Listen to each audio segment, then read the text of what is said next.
कोल्हापुर महानगर पालिका की अगर बात करें तो कोल्हापुर महानगर पालिका के अंदर 92 वार्ड आते हैं।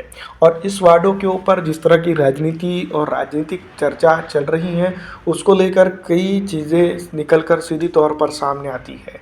पिछड़ा, दलित, आरक्षित, मुस्लिम और कई अन्य समाज बांधव यहाँ पर राजनीति को लेकर चर्चा ज़रूर करते हुए दिखाई दे रहे हैं।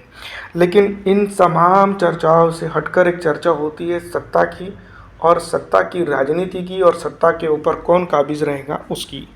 तो हमारा आप जानते हैं कि कर से पहले जो तो ये दोनों भाई एक दूसरे से सत्ता के लिए लगे हुए थे, अब सत्ता के लिए साथ नज़र आ रहे हैं।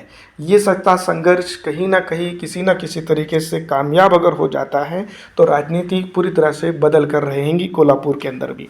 अब हम बात करेंगे कोल्हापुर के अंदर नए तौर पर एंट्री लेने वाली ऑल इंडिया मजलिस इत्तेहादुल मुस्लिमीन के बारे में।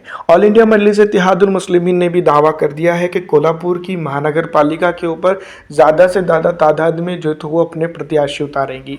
अब यहाँ पर जैसे ही कोल्हापुर की बात की जाती है तो कांग्रेस और बीजेपी नाम सामने आते थे, लेकिन अब ऑल इंडिया मजलिस इत्तेहादुल मुस्लिमीन भी सामने आने लगी है। और कुछ जुम्मन जो तो हमारे यूट्यूब चैनल के ऊपर ये भी कमेंट करते दिखाई दे रहे हैं कि एमआईएम के आ जाने की वजह से जो तो कांग्रेस हार रही है। तो दोस्तों, कांग्रेस अगर हार रही है एमआईएम की वजह से तो गठबंधन कर लीजिएगा। अगर गठबंधन नहीं कर सकते तो कांग्रेस ने पॉलिटिक्स करना छोड़ देना। ये तमाम तर चीज़ें जो तो यहाँ निकल कर आती हैं। फिर इसके बावजूद जो तो विपक्ष ये भी कहता दिखाई दे रहा है कि इलेक्ट्रॉनिक वोटिंग मशीन ख़राब है।